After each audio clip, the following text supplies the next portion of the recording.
Căci astăzi domn pe lume nu-i și avea o fată, fata lui, icoană într-un altar s-o pui. L-a închinat și dacă a fost prețită des, e lucru tare cu înțeles. Dar dintre-al prinților și rag, câți au trecut al casei prag, de bună seamă cel mai drag a fost ales. El cel mai drag, el a venit dintr-un afund de răsărit, un prinț frumos și tinerel, și fata s-a îndrăgit de el, că doară tocmai viorel i-a fost menit. Și s-a pornit apoi cuvânt și 4 margini de pământ, ce strâmte au fost în largul lor când a pornit să alerge în zbor. Acest cuvânt mai călător decât un vânt.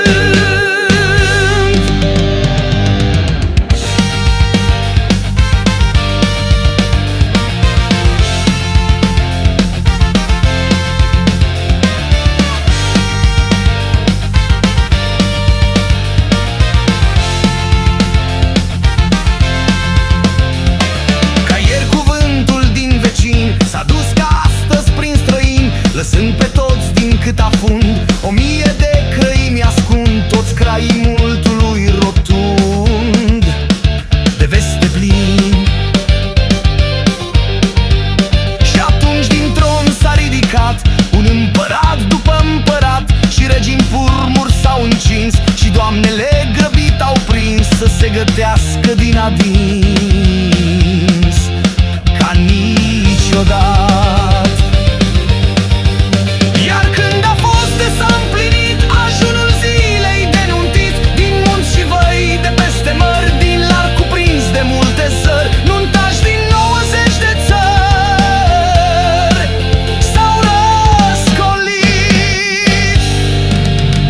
De cum a dat în fapt de zori, veneau cu fete și feciori, trăsnind rădvanele de crai, penete de potești de plai, la tot rădvanul 4 cai, ba 4 sori.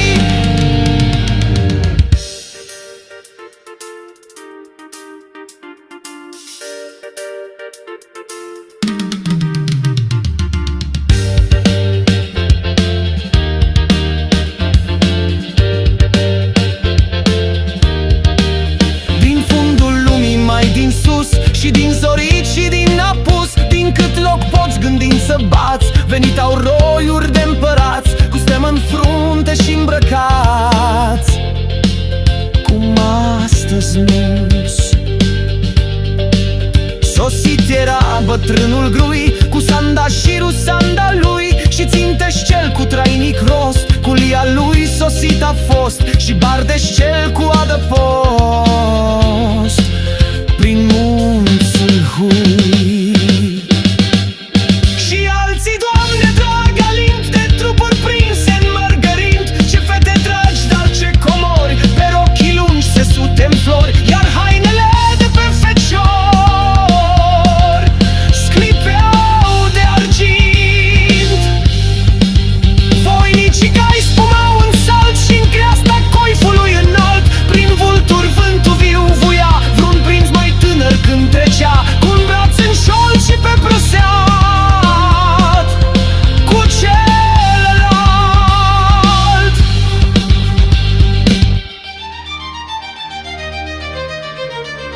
Chiar mai spre amiaz din depărtări, văzutul s-a crescând în zări, rădvan cu mire, cu nănaș, cu socri mari și cu nuntaș, și 90 de feciorași veneau călări. Și ca la mândre nunți de crai, ieșita în cale ales salai, desfetnici mulți și mult popor, cu muzici multe în fruntea lor, și drumul tot era covor de flori de mai. Iar când alaiul s-a oprit și palti în crai a stărostit, a prins să sune sunet viu de treas și trâmbiți și de chiu. Dar ce scriu eu oricum să scriu, e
Vătavul a dat semn din steag și atunci porniră toți și reag încetinel. Și-n vremea cât s-au cununat, s-a întins poporul adunat să joace în drum după tilingi, feciori la 10, fete 5, cu zdrângănei la opinci, ca-n porder de sat.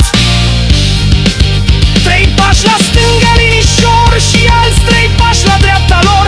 Se prind de mâini și se desprind, s-adună cerc și iar se întind și bat pământul tropotind în tact ușor.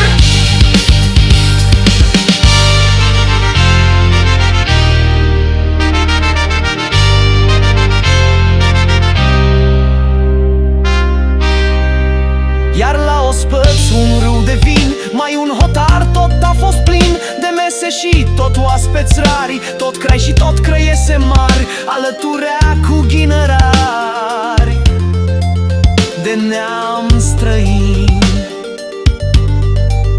A fost atâta chiu și cânt, cum nu s-a pomenit cuvânt, și soarele mirat sta în loc, că l-a ajuns și acest noroc să vadă el atâta joc pe acest pământ.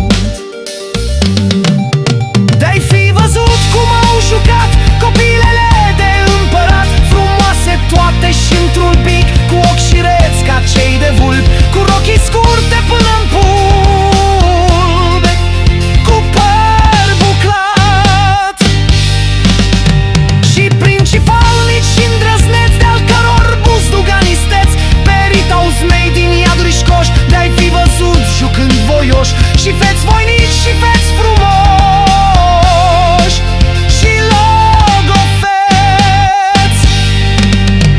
Bapene și împărat văzând, pe barbă cot piticul stând, pe un gard de alături privitor, l-a pus la joc și între popor sărea piticul într-un picior de nu-și da rând.